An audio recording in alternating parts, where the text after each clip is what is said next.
চট্টগ্রামে টানা ভারী বৃষ্টি যেন নতুন সংকট তৈরি করেছে এইচএসসি পরীক্ষার্থীদের জন্য। জেলার বিভিন্ন উপজেলায় কোথাও 2 দিন কোথাও 3 দিন ধরে বিদ্যুৎ নেই। ক্ষতিগ্রস্ত হয়েছে বৈদ্যুতিক খুঁটি ও সঞ্চালন লাইন। ফলে শুধু জনজীবনই নয়, চরম ভোগান্তিতে পড়েছেন প্রায় ৭১,১১৬ জন এইচএসসি পরীক্ষার্থী। বিদ্যুৎ না থাকায় মোবাইল ও ল্যাপটপ চার্জ দেওয়া যাচ্ছে না। দুর্বল হয়ে পড়েছে মোবাইল নেটওয়ার্কও।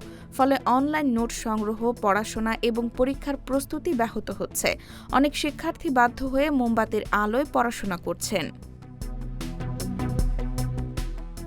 বন্যা ও বৈরী আবহাওয়ার কারণে বুধবারের এইচএসসি ও সমমানের পরীক্ষা স্থগিত করা হলেও আগামী ১১ জুলাই আইসিটি পরীক্ষা নির্ধারিত সূচি অনুযায়ী অনুষ্ঠিত হওয়ার কথা রয়েছে।